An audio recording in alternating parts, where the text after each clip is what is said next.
first day of school, my teacher said, "Why don't you draw a picture for your parents?"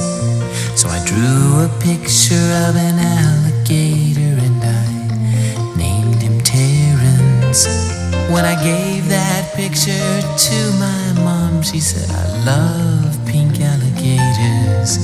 Then she bought some magnets and she put my picture on the refrigerator.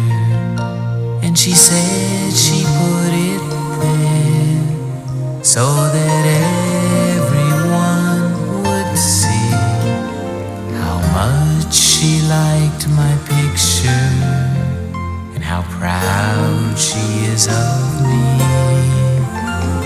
Now when the teacher asks me why a drawing takes so long, I say, 'cause it's a